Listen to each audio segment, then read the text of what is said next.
την ακολουθία αυτή του εσπερινού της συγχωρήσεως, αγαπητοί μου αδελφοί, ήδη ξεκινήσαμε τη Μεγάλη Τεσσαρακοστή, άσχετα η νηστεία αρχίζει από αύριο, δεδομένου ότι ο λειτουργικός κύκλος στις εορτές της Εκκλησίας μας αρχίζει από τον εσπερινό. Έχουμε λοιπόν κάθε Κυριακή, αρχής και ενωμένης από σήμερα, και όλες τις Κυριακές των νηστειών, τον εσπερινό, τον κατανυκτικό εσπερινό. Ο πρώτος εσπερινός είναι ο λεγόμενος κατανυκτικός της συγχωρήσεως. Και φτάνουμε μέχρι την Κυριακή του Πάσχα, που τότε πάλι είναι ένας κατανυκτικός εσπερινός, που ονομάζεται της αγάπης, αλλά έχει μέσα του τη συγχώρηση. Η Εκκλησία και σήμερα, με το Ευαγγέλιο το πρωί, αλλά και με τον εσπερινό αυτό, μας προβάλλει τη μεγάλη αρετή και την ανάγκη της πνευματικής ζωής που ονομάζεται συγχώρηση. Δεν είναι μόνο η συγχώρηση που υπάρχει και το Πάσχα. Αν θυμάστε καλά, στο τροπάριο το δοξαστικό λέμε συγχωρήσομαι πάντα τη Αναστάση και ούτω βοήσομαι Χριστός Ανέστη. Που σημαίνει να συγχωρηθούμε στην αρχή, θα συγχωρηθούμε και στο τέλος και έτσι θα ψάχνουμε το Χριστός Ανέστη δοξολογικά προς τον Κύριο. Άρα η συγχώρηση ενώνει την αρχή της Μεγάλης Τεσσαρακοστής με το τέλος. Και δεν είναι η μόνη έννοια η οποία προβάλλεται και στην αρχή και στο τέλος. Είναι επίσης η χαρά. Έλεγαν τα τροπάρια και το πρωί ότι έφτασε καιρός, ήρθε ο καιρός που θα πραγματικά χαιρόμαστε και με λάμψη και με διάθεση εσωτερικής ευθροσύνης υποδεχόμαστε την αρχή αυτής της περίοδου. Και βέβαια η χαρά είναι κάτι που τονίζεται ιδιαιτέρως και κατά την ημέρα προφανώς του Πάσχα και της Αναστάσεως, που είναι εορτή της χαράς. Όπως και το φως. Δεύτε λάβετε φως, θα πούμε το Πάσχα. Πάλι για φως μιλούσαν τα τροπάρια, όπως και το πρωί το Αποστολικό Ανάγνωσμα, που έλεγε να αποθέσουμε τα έργα του σκότους και να ενδυθούμε τα όπλα του φωτός. Υπάρχει λοιπόν η συγχώρηση, υπάρχει η χαρά με την οποία εισερχόμαστε σε μια περίοδο αγωνιστική της Εκκλησίας μας, υπάρχει και αυτό το φως το οποίο προστοκούμε να υπάρχει στη ζωή μας, στις καρδιές μας, στην καθημερινότητά μας. Η έννοια της συγχωρήσεως είναι πολύ βασική και καταλαβαίνουμε ότι είναι και αρκετά δύσκολη. Πρέπει να ανοίξει κανείς την καρδιά του και να χωρέσει τους άλλους, αφήνοντας στην άκρη παράπονα, παρεξηγήσεις, θυμό, πικρίες, αίσθημα αδικίας και ούτω καθεξής. Δεν είναι εύκολο, αλλά είναι αναγκαίο. Είναι αυτό για το οποίο μιλάει μάλιστα στο Πάτερ ημών στην Κυριακή Προσευχή ο ίδιος ο Κύριος, ο οποίος τονίζει ότι είναι απόλυτη ανάγκη να συγχωρήσουμε τον άλλον, να συμφιλιωθούμε, να ενωθούμε, να ισοπεδώσουμε τις διαφορές μας και έτσι ενωμένοι να μπορέσουμε να ζήσουμε την πνευματική ζωή, να τελέσουμε τη λατρεία, να χαρούμε το Πάσχα, να εισέλθουμε και σε αυτή την περίοδο την τόσο όμορφη, τόσο ουσιαστική και τόσο πραγματικά πνευματική και βοηθητική για την πνευματική μας ζωή που είναι η Μεγάλη Τεσσαρακοστή. Ξεκινάμε λοιπόν με διάθεση ανοιχτής καρδιάς, στην οποία χωράει ο άλλος και ταυτόχρονα μιας καρδιάς που αν χωρέσει τον αδελφό, αυτόν που μας έφταξε, αυτόν με τον οποίο έχουμε διαφορά, αυτόν που δεν τον καταλαβαίνουμε, αυτόν που μας στεναχώρεσε, ενδεχομένως αυτόν που μας αδίκησε ή αυτόν με τον οποίο δεν έχουμε φαινομενική συμβατότητα, αν ανοίξουμε την καρδιά μας για αυτόν, ανοίγει η καρδιά για να μπει ο Χριστός. Εάν δεν ανοίξει η καρδιά να μηδενίσει αυτές τις διαφορές μέσα, να βγάλει αυτή την αρχοντιά της συγχώρησης, δεν υπάρχει χώρος για να μπει μέσα ο ίδιος ο Χριστός. Αντίθετα, όταν όλο αυτό γίνει λιώμονες, λιχθεί εξαφανιστεί, δημιουργείται ευρυπορία στην ψυχή και μπαίνει η χάρη του Θεού και σκηνώνει η ελληνική το Άγιο Πνεύμα και ο ίδιος ο Κύριος λάμπει με την παρουσία του μέσα στην καρδιά μας. Εκτός όμως από τον χώρο πρέπει να υπάρχει και χρόνος. Και αυτός ο χρόνος που μπαίνει ο Κύριος στη ζωή μας είναι αυτό που ονομάζεται τα τροπάρια καιρός. Έφτασε καιρός και των πνευματικών αγώνων αρχή. Και αυτό ακριβώς είναι που έλεγε «Ιδού καιρός ευπρόσδεκτος, ιδού ημέρα σωτηρίας». Υπάρχει λοιπόν ο κατάλληλος ο χώρος και ο χρόνος του Θεού. Και εμείς όταν πρόκειται να λειτουργήσουμε, ξεκινούμε με μια μικρή ακολουθία που ονομάζεται ακολουθία του καιρού. Και λένε οι ιερείς, παίρνουμε καιρό. Και λέμε πώς αρχίζει αυτή, καιρός που ποιήσε το Κυρίο. Τι σημαίνει αυτό, δημιουργούμε τον χρόνο, την ατμόσφαιρα για να του ποιήσε το Κυρίο, για να ενεργεί πλέον όχι ο αυτός μας, αλλά ο ίδιος ο Χριστός και να τελεστεί έτσι το μυστήριο. Χρειάζεται λοιπόν ο χώρος στην καρδιά μας και ο χρόνος του Θεού. Έτσι είναι για να προχωρήσουμε γενικότερα στην πνευματική ζωή, έτσι πρέπει να ξεκινήσουμε και την περίοδο αυτή, έτσι μας λέει η Εκκλησία, της Μεγάλης Τεσσαρακοστής. Και για να γίνει αυτό, χρειάζονται μερικά βασικά στοιχεία. Ένα στοιχείο πάρα πολύ σημαντικό είναι αυτό που μας τόνιζε και το πρωί στα τροπάρια που ακούσαμε και με το περιεχόμενο της Κυριακής αυτής της Τυροφάγου, που είναι η νοσταλγία του Παραδείσου. Η λέξη νοσταλγία είναι πολύ ωραία. Νόστος σημαίνει επιστροφή στο σπίτι μου. Όχι επιστροφή κάπου αλλού, στον χώρο μου, στην αλήθεια μου. Αυτό το ξέρουμε έτσι πώς υπήρχε και με τον Οδυσσέα και ούτω καθεξής. Νόστος είναι και νοσταλγία είναι αυτή η έμπονη διάθεση της επιστροφής στον τόπο μας, εκεί από όπου ξεκινήσαμε. Και ο τόπος από όπου ξεκινήσαμε, όπως μας λέει η Εκκλησία, είναι ο Παράδεισος. Την περασμένη Κυριακή στο Ευαγγέλιο ακούσαμε που έλεγε «Δεύτερη ευλογημένη του πατρός μου, κληρονομήσατε, προσέξτε, την ετοιμασμένη τιμή βασιλεία αναποκαταβολής κόσμου. Όταν έφτιαξα τον κόσμο, λέει ο Θεός, ετοίμασα βασιλεία για εσάς». Δηλαδή, χώρο για να μπορούν οι ψυχές σας να βλέπουν τον Θεό και να συνομιλούν μαζί Του και έτσι να εκφράζονται, να ελευθερώνονται, να ολοκληρώνονται, να καταξιώνονται. Αυτός είναι ο Παράδεισος. Αυτός είναι χαμένος. Και μας λέει η Εκκλησία ότι είμαστε έξω από τον Παράδεισο. Και αυτό που μας χρειάζεται είναι η νοσταλγία του Παραδείσου. Να καταλάβουμε ότι η ζωή μας δεν είναι στο Μαρκόπουλο, στην Ανατολική Αττική, στη γη, σε αυτόν τον κόσμο, αλλά η ζωή μας εκτηρήσεται μεν εδώ, αλλά ο σκοπός και το σπίτι μας, η πατρική οικία μας, ο χώρος που πραγματικά ολοκληρώνεται η ψυχή μας, είναι ο Παράδεισος, είναι ο χώρος του Θεού, είναι ο κόσμος του Θεού, είναι η βασιλεία Του, είναι η χώρα των ζώντων, όπως λέμε και στα τροπάρια. Είναι αυτό που προσδοκούμε και το οποίο μπορούμε από τώρα να το ζήσουμε. Μέσα λοιπόν στο μυαλό και στην καρδιά μας υπάρχει αυτή η πίστη στον Παράδεισο και ότι αυτός ο Παράδεισος, ο χώρος και ο κόσμος του Θεού είναι αυτός που μας ανήκει και είναι το σπίτι μας που το χάσαμε, το οποίο το εγκαταλείψαμε, με κάποιον τρόπο απομακρυνθήκαμε και μας χρειάζεται να επιστρέψουμε.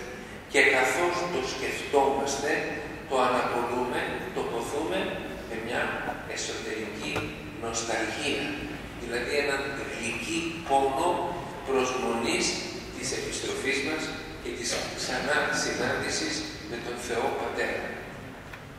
Λοιπόν, αυτό είναι το πρώτο στοιχείο που υπάρχει. Ένα δεύτερο σε αυτή την περίοδο είναι ο αγώνας των αρετών. Θα ακούσουμε συνέχεια να λέγονται ευχές για τις διάφορες αρετές. Θα πω και στη συνέχεια κάτι. Πόσο σημαντικό είναι να κάνουμε έναν αγώνα καλλιέργειας στις αρετές. Έχουμε προβλήματα με τα πάθη μας, με τις αμαρτίες μας, με τις κακές συνήθειές μας, με τις αδυναμίες μας, με τις ατέλειές μας, με αυτόν τον εαυτό που μας σκλαβώνει, δεν μας δίνει τη δυνατότητα να σπάσουμε τα δεσμά του εγωισμού μας και της μικρότητάς μας και να μπορέσουμε να αποκτήσουμε φτερά, ικανά για να πετάξουμε προς την κατεύθυνση του Θεού, προς την κατεύθυνση αυτής της αλήθειας του Θεού, που είναι και η δική μας αλήθεια. Να καταξιωθεί δηλαδή ο εαυτός μας. Το θέλουμε, το φανταζόμαστε, αλλά όλες μας ακούγεται ότι είναι πολύ μεγάλο και γι' αυτό μάλλον δεν είναι πραγματικό. Είναι αυτό που λέμε στα αγγλικά «It's too good to be true». Δεν είναι έτσι. Είναι πολύ καλό και γι' αυτό είναι πραγματικό και αναγκαίο για τη ζωή μας. Μας χρειάζεται λοιπόν ο αγώνας των αρετών για να ανοίξει ο ορίζοντας της πίστεως και να μπορεί η πίστη μας να έχει αισθήσεις πνευματικές. Διαφορετικά η πίστη μας θα είναι ένα απλό ιδεολόγημα. Μια συνήθεια. Θα ερχόμαστε την Κυριακή της Συγχωρήσεως στο Βεσπερινό, θα ανταλλάσσουμε ευχές καλή Σαρακοστή, θα πηγαίνουμε στα σπίτια μας και δεν θα βγαίνει τίποτε. Και κάθε χρόνο θα γίνονται τα ίδια και θα πιστεύουμε και ενδεχομένως και αυστηρά και θα κοινωνούμε και θα εξομολογούμαστε και δεν θα αλλάζει τίποτε στη ζωή μας. Θα παραμένουμε ίδιοι από μικρά παιδιά έως τα βαθιά κεράματά μας, κούφιοι και άδειοι. Μας χρειάζεται λοιπόν να αποκτήσει σάρκα και οστά το όραμα της πίστεως. Να υπάρχει η εμπιστοσύνη του Θεού και η αίσθηση της παρουσίας του στη ζωή μας. Μας χρειάζεται επίσης η μετάνοια, τρίτος στοιχείο. Δηλαδή η αναγνώριση των δικών μου ελαττωμάτων, όχι της γενικότερης αμαρτίας η οποία περιραίει στον κόσμο, που υπάρχει αυτό, αλλά η αμαρτία η δική μου. Τι με εμποδίζει να ανοίξουν τα μάτια μου, να ανοίξει, όπως είπαμε προηγουμένως, η καρδιά μου, να ανοίξει ο ορίζοντάς μου και να προχωρήσω, και γιατί δεν μπορώ να πάρω την απόφαση πραγματικά να αλλάξει η ζωή μου και να φωτιστεί. Γιατί δεν θέλω το φως και αγκαλιάζω το σκοτάδι. Γιατί δεν θέλω τη ζωή και προτιμώ έναν στην ουσία θάνατο. Υπάρχει ένα τέταρτο στοιχείο. Το πρώτο σας είπα είναι η νοσταλγία του παραδείσου. Το δεύτερο είναι ο αγώνας των αρετών. Το τρίτο είναι η διάθεση και το φρόνημα της δημιουργίας. Και το τέταρτο είναι η ελπίδα στην παρουσία και στο έλεος του Θεού στη ζωή μας. Δεν είναι ο Θεός κάποια απόμακρη, φανταστική, υποθετική έννοια. Δεν είναι ένα όν απλησίαστο μόνο στην ουσία του, ναι, αλλά όχι στην κατανόηση και στην αίσθηση των ενεργειών.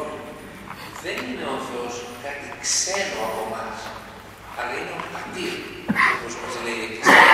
Και έχουμε την ευλογία μέσα στην Εκκλησία να ζούμε αυτές τις γλυκές λέξεις που εκφράζουν την αλήθεια του Θεού και τις σχέσεις του μαζί μας, ή μάλλον της δικής μας μαζί του.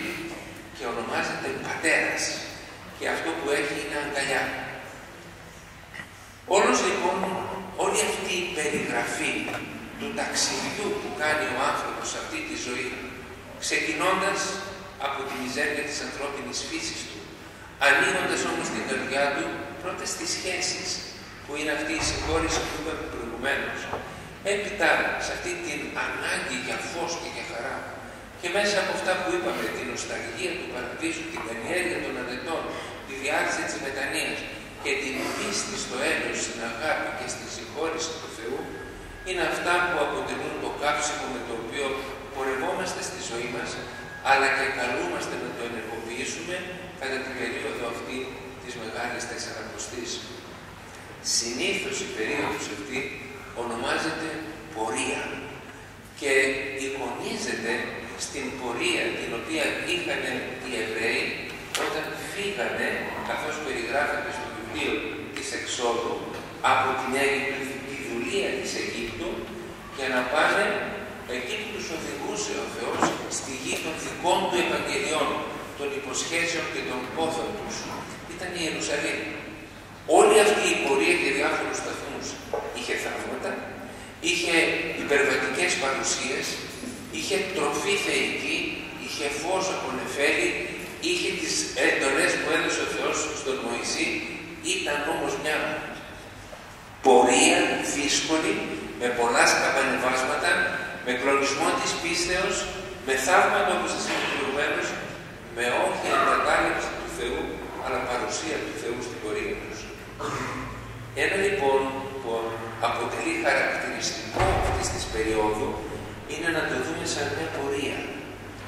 την Αίγυπτο της ζωής μας, που είναι αυτή η μιζέρια, η κακομοιριά μας, η μικρότητά μας, η αμαρτωλότητά μας, στο φως των Ευαγγελιών του Θεού, τη συνάντηση με τον Θεό, το χώρο των ευλογιών του Θεού. Αυτή είναι η Ιερουσαλήμ. Στην πορεία αυτή υπάρχουν σταθμοί. Υπάρχουν αυτές οι ευκαιρίες που μας δίνει η Εκκλησία. Μέσα στη Μεγάλη Τεσσαρακοστή. Η κατανυκτική εσπερινή, που με χαμηλό το φωτισμό, για να δημιουργηθεί μια επιστροφή μέσα μας, με αργά μέλη. Προσέξτε, τα δυο τελευταία τροπάρια ήταν αργά. Και θα έλεγε κανένας, πέστε τα γρήγορα να τελειώνουμε, γιατί μας καθυστερείτε. Λέγονται αργά για να καθίσει η ψυχή να στοχαστεί πνευματικά και να καταλάβει λίγο το κάθε τι, να στάξει μέσα της, μήπως και συνειδητοποιήσει κάτι από αυτά που είπαμε προηγουμένως. Ένας σταθμός λοιπόν είναι αυτές οι κάθε Κυριακή ακολουθίες των κατανυκτικών εσπερινών. Ένας δεύτερος είναι πάλι οι Κυριακές, οι 5 Κυριακές των Ιστιών. Η πρώτη είναι η Κυριακή της Ορθοδοξίας. Η δεύτερη του Αγίου Γρηγορίου του Παλαμά. Η τρίτη της Σταυροπροσκυνήσεως. Η τέταρτη του Αγίου Άννης Κλίμακος. Και η πέμπτη είναι η Κυριακή της Οσίας Μαρίας της Αιγυπτίας. Κάθε μία έχει τον λόγο της. Κάθε μία έχει το μήνυμά της. Και μέσα σε αυτή την πορεία η ψυχή μας εκτίθεται σε αυτή την πρόκληση του μηνύματος που απορρέει από το περιεχόμενο της Κυριακής. Αλλά και όλες τις εβδομάδες. Οι πρώτες εβδομάδες μιλούν για αρετές, όπως είναι η ελεημοσύνη, όπως είναι η νηστεία, όπως είναι η προσευχή, όπως είναι αυτές οι αρετές που δημιουργούν το κάλος της ψυχής. Υπάρχει μετά η επόμενη, η τρίτη Κυριακή, η τρίτη εβδομάδα είναι η εβδομάδα αφιερωμένη στην παραβολή του ασώτου, επαναλαμβάνοντας τα τροπάρια της εβδομάδος εκείνης. Η άλλη είναι του τελώνου και Φαρισαίου, ανάποδα από ό,τι ήταν στην αρχή του τριωδίου. Ακολουθεί του καλού Σαμαρίτη και μετά πηγαίνουμε στην έκτη εβδομάδα, η οποία έχει να κάνει με την παραβολή του πλουσίου και του Λαζάρου. Τα λέω εν συντομία για να βοηθήσω τον προσανατολισμό σας, τη σκέψη σας, προκειμένου να γνωρίσουμε το γιατί και τι υπάρχει μέσα σε αυτή την πορεία της Μεγάλης Τεσσαρακοστής. Υπάρχουν επίσης οι ακολουθίες των μεγάλων αποδείπνων. Συνήθως έχουμε τα απόδεικνα, είναι το μικρό απόδεικνο, αυτό που λέμε στις καθημερινές ακολουθίες, στις φυσικές καθημερινές, στις μέρες τις απλές. Τη Μεγάλη Τεσσαρακοστή διαβάζουμε το μεγάλο απόδεικνο. Για να σας το θυμίσω και να το καταλάβετε, είναι αυτό που ξέρουμε και το τροπάριο Κύριε των δυνάμεων με θυμών ο Θεός και ούτω καθεξής. Μια εξαιρετική ακολουθία στην κατακλείδα της ημέρας. Υπάρχουν επίσης η ακολουθία των χαιρετισμών. Κάθε Παρασκευή στην παράδοση την ελληνική της Ορθοδόξου Εκκλησίας έχουν την ακολουθία των χαιρετισμών. Τις Κυριακές το πρωί δεν έχουμε τις κλασικές λειτουργίες του Αγίου Άντρου Χρυσοστόμου, αλλά έχουμε αυτή τη λαμπρότερη, όπως ονομάζεται κατά τους πατέρες και τους λειτουργιολόγους, και κάπως ενδοξότερη, μεγαλοπρεπέστερη και θεολογικότερη Θεία Λειτουργία που είναι του Μεγάλου Βασιλείου και είναι λίγο μακροσκελέστερη, ελαφρώς, από την Αγίου Άντρου Χρυσοστόμου. Και έχουμε βέβαια και τις προηγιασμένες Θείες Λειτουργίες. Όλα αυτά είναι όμορφες ευκαιρίες με εξωτερικό κάλος, αλλά με πολύ βαθύ νόημα, το οποίο με ποικίλους τρόπους, κυρίως οσμωτικά μπορούμε να πούμε, σαν σταγόνες, πέφτει μέσα στην ψυχή μας, την ηρεμεί, την ησυχάζει, την φωτίζει, την ενδυναμώνει, την αγιάζει. Αυτή είναι όλη η διαδικασία.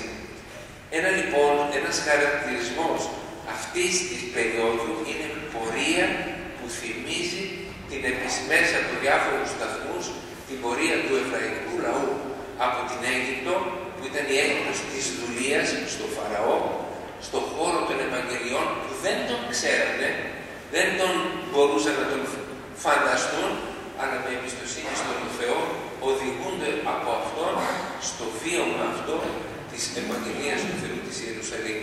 Αυτή που οθούμε και εμείς. Πραγματικά το Πάσχα, ξέρουμε όλοι, δεν είναι ούτε αυγά, ούτε λαμπάδες, ούτε αρνιά, ούτε αργίες και τέτοια πράγματα, που είναι καλά και πολύ όμορφα τα ως έθιμα. Το βαθύτερό του χαραγμένο στην ψυχή μας, αντιλαμβανόμαστε ότι είναι κάτι άλλο. Ότι ο Θεός γίνεται άνθρωπος, παθαίνει και ανασταίνεται. Και νικάει τον θάνατο όχι για να μας δείξει τη δύναμή του, αλλά για να μας συμπαρασύρει και εμάς στην Ανάσταση, στο να ξεπεράσουμε κι εμείς τον θάνατο και της αμαρτίας και των βιολογικών με τον οποίο είμαστε πληγμένοι κυριολεκτικά. Ένα λοιπόν είναι ότι είναι πορεία από την Αίγυπτο στην Ιερουσαλήμ. Ένα δεύτερο είναι ότι είναι επιστροφή. Βλέπουμε ότι η παραβολή του ασώτου που την ακούσαμε πριν από λίγες εβδομάδες και όπως σας είπα προηγουμένως θα ξαναδύσει τα τροπάρια κατά την τρίτη εβδομάδα των νηστείων, είναι μια επιστροφή. Φεύγει ο Υιός, παραβολή είναι αυτό.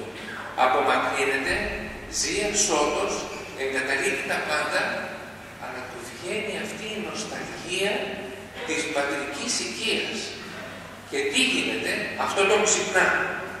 Αυτή είναι η νοσταλγία του παραδείσου που είπαμε προηγουμένως. Και τι κάνει, Αναστάς λέει πορεύσουμε προς τον Πατέρα. Σηκώνεται, πατάει στα πόδια του και παίρνει τα κουρέλια της εκτροπής του για να τον συνοδεύσουν στην επιστροφή και στη συνάντηση με τον Πατέρα, χωρίς να ξέρει τι θα συναντήσει. Και ο Πατέρας λέει, έτη αυτού μακράν όντως, όταν ήταν ακόμη μακριά, τον είδε, τον ευσπλαχνίστηκε και έτρεξε ο ίδιος, έδραμε αυτό θα πει, και τον αγκάλιασε, τον έβαλε μέσα στους κόλπους τους, μέσα στην αγκαλιά του. Αυτό ακριβώς είναι και ο παράδεισος. Η συνάντηση του Θεού και το να μπει κανείς στον χώρο του Θεού, στην αγκαλιά του Θεού. Δεν είναι ένας πατέρας, δεν του είπε ο Πατέρας, δεν σου είπα, δεν του είπα αυτό. Απλώς άνοιξε την αγκαλιά, τον υποδέχτηκε. Επιστροφή λοιπόν είναι η Μεγάλη Τεσσαρακοστή σε αυτό που ήδη είχαμε, που είναι η πατρική οικία, που είναι η σχέση με τον Θεό Πατέρα, που είναι η πνευματική αυτή κατάσταση την οποία την έχουμε στερηθεί και για την οποία τώρα αγωνιζόμαστε πραγματικά να τη βιώσουμε έχοντας αυτή τη νοσταλγία της επιστροφής. Είναι και ένα τρίτο, είναι πορεία όπως είπαμε, είναι επιστροφή, είναι και ένα ακόμη, είναι ανάβαση. Γι' αυτό και η Εκκλησία μας διαβάζει ένα βιβλίο που ονομάζεται Κλίμακα. Η κλίμακα των αρετών του Αγίου Ιωάννου του Συγγραφέου, της κλίμακος του Σιναήτου. Όλη αυτή την περίοδο στα μοναστήρια και στο Δυτικό διαβάζεται αυτό το βιβλίο. Έχει 33 σκαλοπάτια, κλίμακα αρετών. Απ' τη μία περνάμε στην άλλη και μετά στην επόμενη και ακόμη ένα σκαλοπάτι. Είναι μια άνοδος της ψυχής, μια ανάβαση της ψυχής στην κλίμακα των αρετών. Γι' αυτό και λέμε και τις προσευχές αυτές, το τροπάρι αυτά που είπαμε το πρωί, το στάδιο των αρετών, οι νέονται, οι βουλόμενοι αθλήσε, εισέρχεται. Ελάτε να αγωνιστείτε στο στάδιο των αρετών, βάλτε τις δυνάμεις του αγώνα του πνευματικού και τρέξτε. Όποιος θέλει, περιμένοντας αυτόν τον Στέφανο, ο οποίος θα δοθεί από τον Θεό τον Στέφανο της νίκης, δηλαδή το Στέφανο που είπαμε προηγουμένως της συνάντησης με τον Θεό. Γι' αυτό επίσης και λέμε και αυτή την ευχή που μόνο σε αυτή την περίοδο τη λέει η Εκκλησία μας. Κύριε και Δέσποτα της ζωής μου, πνεύμα αργίας, περιεργίας, φιλαρχίας και αργολογίας μην δώσει. Πνεύμα αργίας, φιλαρχίας, αργολογίας, πνεύμα γενικά των ελαττωμάτων, περιεργίας, απομάκρυνε τα αυτά από μένα. Αλλά τι να μου δώσεις, πνεύμα σοφροσύνης, ένα που δεν είναι κανένας σπουδαίος, είναι δούλος μπροστά σου. Να μου δώσεις σοφροσύνη, καθαρότητα, ταπεινοφροσύνη, σεμνότητα, να μου δώσεις υπομονή για να αντέξω, να μπορώ να σε περιμένω μέσα από τα δυσμενή γεγονότα, υπομονή και αγάπη, και να μην κατακρίνω τον αδελφό μου, αλλά να κοιτάζω μέσα τις δικές μου, τα δικά μου ελαττώματα και τις δικές μου αμαρτίες. Είναι λοιπόν μια άλλη βαθμίδα αρετών που υπάρχει και που αναφέρεται με προσευχητικό τρόπο κατά την περίοδο αυτή. Είναι λοιπόν πορεία από την Αίγυπτο στα Ιεροσόλυμα ή στην Ιερουσαλήμ, είναι επιστροφή από την έρημο της αμαρτίας στην πατρική οικία είναι, όπως είπαμε και προηγουμένως, ανάβαση στην κλίμακα αυτή των αρετών για να φτάσει κανείς σε αυτή τη συνάντηση με τον Θεό. Θα μου επιτρέψετε όμως να προσθέσω και κάτι άλλο. Είναι και ανάπλαση του ανθρώπου. Ξεκινάμε από τη δημιουργία του Θεού. Λέει ο Άγιος Γρηγόριος ο θεολόγος, ότι όταν ο Θεός ξεχύλιζε από την αγάπη του, είναι περιγραφή ανθρωπόμορφη, τότε ήθελε να μοιραστεί τη θεότητά του. Και έκανε αυτή την μεγάλη έκπληξη της αγάπης του, που ήταν η δημιουργία του κόσμου και στη συνέχεια η δημιουργία του ανθρώπου. Μιλάνε οι επιστήμονες για το λεγόμενο Big Bang, το οποίο τι σημαίνει? Μεγάλη έκπληξη. Φανταστείτε. Τεράστια ενέργεια. Και ξαφνικά αρχίζει να δημιουργείται αυτός ο κόσμος. Να αρχίζουν να δημιουργούνται οι πρώτοι πυρήνες, και από τους πυρήνες να δημιουργούνται τα μόρια, και από τα μόρια σιγά σιγά να δημιουργούνται τα διάφορα στοιχεία και ούτω καθεξής, έως όταν φτάνουμε στη συγκρότηση των αστέρων, των πυρήνων, των νεφελόντων, του σύμπαντος ολόκληρου. Φτιάχνεται λοιπόν αυτός ο κόσμος. Τέτοια είναι η έκρηξη της δημιουργίας του κόσμου, η οποία περιγράφεται, δεν είναι κανένα βιβλίο επιστημονικό, η Γένεση, το βιβλίο της Γενέσεως της Παλαιάς Διαθήκης, αλλά θέλει να δώσει ένα νόημα. Σε 6 μέρες. Η πρώτη μέρα είναι ο διαχωρισμός του φωτός από το σκότος. Δημιουργεί το φως ο Θεός και το διαχωρίζει από το σκότος. Κρατήστε το στο νου σας. Η δεύτερη μέρα είναι η δημιουργία του στερεώματος, του ουρανού, τον οποίο το διαχωρίζει από τη γη. Η τρίτη είναι η φανέρωση της ξηράς και ο διαχωρισμός από τη θάλασσα. Έτσι όπως τα περιγράφει ο Μωυσής στο βιβλίο της Γενέσεως. Και τότε αρχίζει να βλασταίνει η γη. Στην τέταρτη μέρα εμφανίζεται ο ήλιος, η σελήνη και οι αστέρες. Στην πέμπτη δημιουργούνται οι ιχθύες της θαλάσσης και τα νετινά του ουρανού. Και στην έκτη μέρα τα ερπετά και τα κτίνη, τα θηλαστικά. Και στο τέλος φτιάχνεται ο άνθρωπος. Ξεκινάει λοιπόν ο Θεός διαχωρίζοντας το φως από το σκότος. Φαίνεται την επόμενη φάση ότι διαχωρίζει τον ουρανό από τη γη. Στην τρίτη καλλιεργεί τη γη. Στην τέταρτη δείχνει το στερέωμα του ουρανού και τα ουράνια σώματα.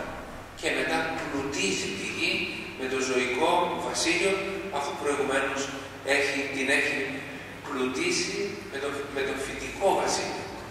Και φτιάχνει στη συνέχεια τον άνθρωπο.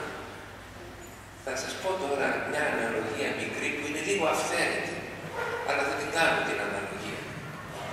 6 μέρες και 6 εβδομάδες στη Μεγάλη Τεσσαρακοστή. Υπάρχουν λεγόμενες 5 Κυριακές των νηστειών, αλλά είναι 6 εβδομάδες των νηστειών. Εντάξει, μια αναλογία είναι, μια αφορμή να πούμε και κάτι άλλο. Για να περάσει αυτή την περίοδο κανείς καλά και να φτάσει στην αναδημιουργία, στην έκρηξη της δικής του πνευματικής δημιουργίας, αυτό είναι η μετάνοια, η επιστροφή, ο φωτισμός, η δυνάμωση, ο αγιασμός, πρέπει να γίνει, υπάρχουν ορισμένα στάδια. Το πρώτο είναι να ξεχωρίσει τα έργα του φωτός από τα έργα του σκότους. Να πει μέσα του, αυτό είναι καλό και αυτό είναι κακό. Αυτό είναι του Θεού και αυτό είναι του διαβόλου. Αυτό είναι αρχαιότητα, αρετή, χάρις και αυτό είναι αμαρτία. Και να μην μπερδέψει το καλό με το κακό, όπως αναφέρει που λέει εκεί στην βίβλο ότι αλίμονος αυτούς που λένε το καλό κακό και το γλυκύ πικρό και ούτω καθεξής. Πρώτο πράγμα, και για μας πολύτιμο, να διακρίνουμε το φως από το σκοτάδι, το καλό από το κακό. Δεύτερο πράγμα, να καταλάβουμε και να πιστέψουμε, το πρώτο είναι οι αρετές που είπαμε προηγουμένως. Το δεύτερο πράγμα είναι ότι υπάρχει ο ουρανός και η γη. Εδώ που ζούμε, ο αισθητός κόσμος, ο λογικός κόσμος, αυτά που βλέπουμε, αυτά που αντιλαμβανόμαστε άμεσα, αυτά που ακουμπούμε, αυτά που μπορούμε να κατανοήσουμε. Αλλά υπάρχει και ο ουράνιος κόσμος, που είναι έξω από όλα αυτά, ή τα υπερβαίνει όλα αυτά. Είναι ο κόσμος του Θεού και προσφέρεται σε εμάς, όπως θα δούμε στη συνέχεια. Υπάρχει και κάτι άλλο. Η τρίτη που έλεγε το παιδί, όφη γη. Αυτός ο κόσμος που ζούμε έχει βοτάνει κόσμο. έχει καλά πράγματα. Δεν είναι μόνο κακός ο υλικός κόσμος. Είναι καλός, είναι δώρο του Θεού. Το περιβάλλον στο οποίο ζούμε και για το οποίο τόσο πολλής λόγος γίνεται τελευταία. Είναι ο κόσμος, το περιβάλλον στο οποίο εξελίσσεται όχι μόνο η ζωή μας, αλλά και η πνευματική πορεία και καλλιέργεια του καθενός μας. Δεν είναι άχρηστος και κακός ο υλικός κόσμος, όπως δεν είναι άχρηστο και κακό το σώμα που έχουμε, η ειδικότητά μας. Δεν είναι το κακό σώμα και η καλή ψυχή. Αυτό που πιστεύανε με κάποιον τρόπο είναι ο πλατωνικοί κάπως φιλόσοφοι. Αλλά τι είναι? Δεν είναι φυλακή της ψυχής το σώμα. Αλλά το σώμα είναι ο ναός του Αγίου Πνεύματος. Και γι' αυτό χαιρόμαστε και τον υλικό κόσμο. Και βέβαια μετά περνάμε που φανερώθηκε, όπως λέει, ο ήλιος, η σελήνη και τα αστέρια. Μου επιτρέψτε να πω ότι στην πνευματική ζωή, αν δεν δει κανείς τον ήλιο, που είναι ο Χριστός, τη σελήνη, που είναι η Παναγία, και τους αστέρες, που είναι οι Άγιοι, δηλαδή την Εκκλησία, μέσα από αυτά τα πρόσωπα που είναι υπαρκτά, δεν θα μπορέσει να προχωρήσει προς τον αγιασμό του, που είναι το όραμά του. Για να φτάσουν μετά στα υπόλοιπα και να κλείσουν τον λόγο, είναι πως ο Θεός έφτιαξε τους ηχθείες της θαλάσσης, τα πετεινά του ουρανού, τα ερπετά και τα κτίνη της ξηράς και της γης. Τι είναι όλα αυτά? Μεταφορικά θα το πω. Είναι οι ευλογίες του Θεού, τα πετεινά. Είναι οι δοκιμασίες που επιτρέπει ο Θεός, τα ερπετά. Είναι οι ευκαιρίες που μας δίνει ο Θεός. Είναι τα χαρακτηριστικά στη ζωή μας και τα κληρονομικά στοιχεία που έχει ο καθένας μας. Καθένας έχει μια περιουσία κληρονομικών στοιχείων, γεγονότων, αφορμών, ευκαιριών, ευλογιών, δοκιμασιών, μέσα στις οποίες καλείται να αξιοποιήσει πνευματικά και να προχωρήσει στον αγιασμό του. Και τότε έρχεται η δημιουργία του ανθρώπου, που λέει, υπάρχουν δύο μόνο στίχοι. Πηγαίνω, έρχονται τα σχολεία και με ρωτάνε τι έχω να πω για τη θεωρία της εξελίξεως. Τίποτα. Αυτά που λέει, το λέω και σε εσάς που είστε καθηγητές εδώ πέρα, υπάρχουν δύο μόνο στίχοι στα βιβλία της Γενέσεως, που μιλάει για τη δημιουργία του ανθρώπου. Ο ένας είναι στο πρώτο κεφάλαιο, όπου λέει και επίησε ο Θεός τον άνθρωπον, κατ' εικόνα αυτού επίησε αυτόν, άρσεν και φίλοι επίησεν αυτόν. Επίησεν ο Θεός. Τους έκανε κατ' εικόνα του τον άνθρωπο. Άρσεν και φίλοι, ήταν αμφισβητούν στις μέρες μας. Και ο άλλος στίχος, στο δεύτερο κεφάλαιο, και έπλασε να λέει ο Θεός τον άνθρωπο, χούν από της γης. Λεγόμενα από τη εικόνα. Χούν από της γης. Και ενεφύσισε στο πρόσωπο αυτού πνοήν ζωής. Και γέννητο ο άνθρωπος εις πνοήν ζώσα. Πνευματικός άνθρωπος είναι αυτός που έχει συνειδητοποιεί την πνοή του Θεού μέσα του. Έχουμε πνοή θεϊκή όλοι μας μέσα μας. Δεν το καταλαβαίνουμε. Ζούμε σαν ζώα. Και δεν ζούμε σαν άνθρωποι που τους έδωσε πνοή ο Θεός και τους κατέστησε εικόνα δική του με δυναμική ομοιώσεως προς Αυτόν. Το τέλος λοιπόν όλης αυτής της δημιουργίας είναι το να καταλάβει κανείς ότι εικονίζει τον Θεό, ότι έχει μέσα του πνοή θεϊκή και αυτά να τα αφήσει να λειτουργήσουν πραγματικά. Αυτό είναι και το τέλος και ο σκοπός και όλης μας της ζωής, αλλά και αυτής της περίοδου της Μεγάλης Τεσσαρακοστής. Για να αναδημιουργηθεί, να αναγεννηθεί, να γεννηθεί πάλι ο νέος άνθρωπος. Πάλι το Πάσχα είναι μια γιορτή πλήρους αναγεννήσεως. Γι' αυτό και ονομάζεται η εβδομάδα που ακολουθεί διακαινήσιμος. Ότι έχει γίνει η ανανέωση του ανθρώπου και βγαίνει ο καινούριος άνθρωπος. Τις μέρες αυτές ξέρω ότι παρουσιάζεται αυτό το έργο για τον Άγιο Παΐσιο που υποθέτω θα το βλέπετε οι περισσότεροι. Τι ήταν ο Άγιος Παΐσιος? Καινούριος άνθρωπος. Άλλου τύπου άνθρωπος. Δεν ήταν ένας άνθρωπος με μόνο ζωική προβολή και μηχανή, σαν μια μηχανή βιολογική και τίποτε άλλο, αλλά ένας άνθρωπος χάριτος. Αυτός είναι ο άνθρωπος του Θεού. ενεργεί ο Θεός. Αυτή πώς βγαίνει? Βγαίνει πνοή θεϊκή μέσα από τη ζωή του.